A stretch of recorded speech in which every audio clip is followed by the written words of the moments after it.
Bienvenue dans cette vidéo, c'est Anne-Estelle du site Plaisir d'apprendre. Aujourd'hui on va parler des histoires, du pouvoir des histoires. Pourquoi c'est important les histoires? Déjà d'écouter, de lire des histoires et ensuite d'inventer ses propres histoires. Qu'est-ce que ça peut apporter au niveau des apprentissages et surtout comment utiliser les histoires dans la mémorisation. C'est parti, on en parle maintenant. J'ai demandé à Janae pourquoi elle aimait des histoires. Ta réponse c'était quoi? C'était parce que c'est un moment entre nous qui m'apprend des choses. Merci ma chérie pour ta participation. Donc voilà, vous l'avez compris, les histoires, là Janae parlait des histoires qu'on lit ensemble ou qu'elle peut lire aussi parfois toute seule. Ce sont des moments voilà, de qualité. Et puis ce sont des moments qui permettent d'apprendre des choses effectivement parce que quand on découvre l'histoire, que ce soit une histoire vraie ou pas, il y a plein de notions qui sont abordées, il y a tout un univers, il y a toute une culture qui est décrite, il y a plein d'aventures et voilà, c'est vrai qu'on découvre énormément de choses. Les histoires sont aussi super pour tout ce qui est vocabulaire et donc moi je suis persuadée que plus on lit d'histoire et plus on est à l'aise avec la grammaire, avec l'orthographe, avec le vocabulaire, etc. Et que du coup, ça se fait naturellement en termes d'apprentissage. On va facilement reconnaître comment former une phrase, comment utiliser certains mots, les placer dans la phrase, comment conjuguer les verbes, beaucoup plus facilement et instinctivement que si on apprend juste par cœur les règles grammaticales, etc.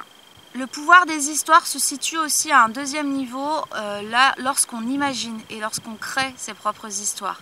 Là, en fait, on va hiérarchiser les idées, les conceptions qu'on a dans la tête. On va commencer à imaginer des univers, à créer des choses, des liens, des personnages, des choses qui vont petit à petit venir créer quelque chose de réaliste, de réel, quelque chose qui peut avoir lieu. Et du coup, c'est comme ça qu'on développe son imagination et sa créativité. Et donc, c'est en s'entraînant qu'on arrive à développer ça et que ça devient de plus en plus naturel. Donc ça, les enfants le font naturellement lorsqu'ils s'imaginent des univers avec les Playmobil, avec leurs personnages, avec leurs petites voitures, leurs petits trains, etc. Mais ça peut aussi être un exercice qu'on peut faire, même étant adulte, à l'oral, d'inventer des histoires. Pour ça, il existe plusieurs jeux. Par exemple, chaque personne de la famille va avoir une liste à faire. Par exemple, le papa va devoir trouver 5 noms de lieux, par exemple une forêt, un lac, etc. Une autre personne va être chargée de trouver des personnages, une autre des créatures, que ce soit imaginaires ou réelles. Et en fait, après, on pioche on mélange tous ces bouts de papier, on en pioche un et on commence l'histoire avec le papier qu'on a découvert. Et en fait, au fur et à mesure, on pioche d'autres petits mots. Et donc, on invente l'histoire au fur et à mesure qu'on découvre les étiquettes. Il y a un autre jeu aussi qui est sympa, c'est de se mettre en cercle ou bien à la file indienne.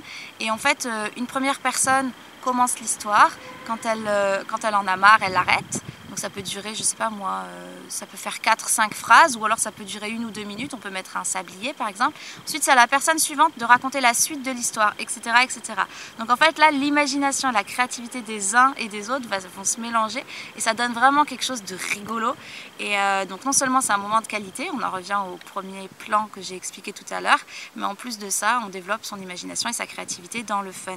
Et mine de rien, tous ces exercices, tous ces jeux, ça permet ensuite de trouver des idées, d'avoir l'habitude en fait d'avoir des idées. Et dans toutes les idées qu'on a, des fois il y en a des bonnes, des fois il y en a des mauvaises, mais au moins les bonnes idées, ça devient naturel d'exprimer ces idées. On n'a plus honte, on n'a plus de problème à trouver des idées, au contraire, ça devient normal et on habitue notre cerveau à être un producteur d'idées.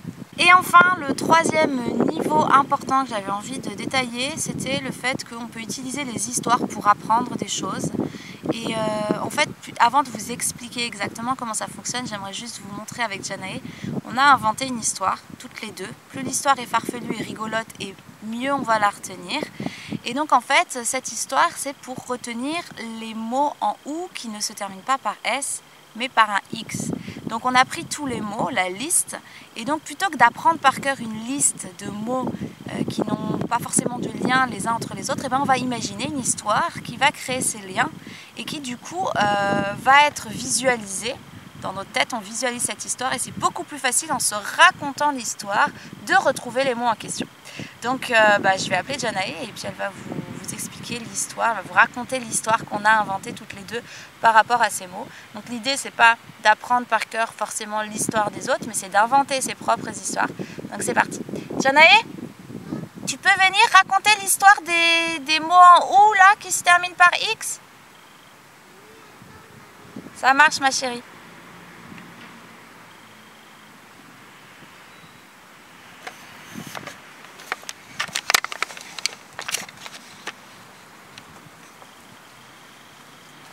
Tu peux t'arrêter là.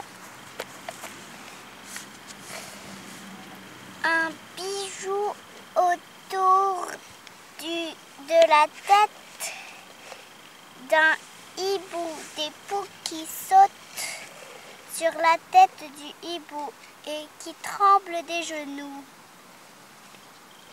Le hibou a comme joujou un chou qui lance comme un caillou. Super, merci ma chérie. Voilà, donc vous venez d'avoir un exemple concret de comment utiliser les histoires comme super moyen de mémorisation. Et donc en fait, on peut faire ça avec plein de choses. Vous pouvez vous entraîner même à inventer des mots, des listes qui n'ont pas forcément de sens les uns avec les autres. Et puis vous entraîner à raconter une histoire pour lier tous ces mots. Et vous allez voir qu'en fait, on peut retenir des listes de 15 ou 20 mots très très facilement comme ça, rien qu'en inventant des histoires. C'est aussi très simple comme méthode pour apprendre, par exemple, les listes, je sais pas moi, des pays qui ont le plus d'habitants dans le monde. Bah, chaque pays, on va le représenter par un symbole. Par exemple, la Chine, ça va être un dragon. L'Inde, ça peut être le Taj Mahal. Enfin voilà, on met un symbole qui représente le pays. Et en fait, en créant l'histoire entre tous ces symboles, des personnages, etc., et bah, du coup, on retrouve la liste de tous les pays dans l'ordre. Parce qu'on va imaginer l'histoire dans l'ordre des pays qui ont le plus d'habitants, au moins qui vont du... Arrête! Il y a mon mari qui se moque de moi à côté parce que je m'embrouille toute seule. Donc ce que je disais, c'est que du coup, en classant les pays du nombre le plus grand d'habitants en décroissance, voilà, on va y arriver, et ben voilà, on va représenter ces symboles, on va créer l'histoire dans l'ordre et du coup on va retrouver ensuite les pays dans l'ordre. Donc voilà, c'est une idée pour pouvoir utiliser les histoires. C'est vraiment quelque chose qui booste énormément la mémoire et on peut apprendre énormément de choses comme ça. Et ben voilà, j'espère que cette vidéo vous a plu, que vous avez pu découvrir tous les pouvoirs des histoires et que vous allez pouvoir les utiliser finalement de la meilleure manière possible au niveau de votre vie de famille et au niveau des apprentissages des enfants, tout simplement. N'hésitez pas à télécharger le guide, les 20 astuces pour cultiver le plaisir d'apprendre. Il suffit juste de remplir votre prénom et votre adresse mail sur le lien qui s'affiche maintenant. Je remets le lien aussi en description de la vidéo. Et puis moi je vous dis à très vite pour la suite. Ciao! J'explique qu'est-ce que c'est. Vas-y. C'est une pâquerette, c'est 3 pâquerettes collées. En fait c'est comme les...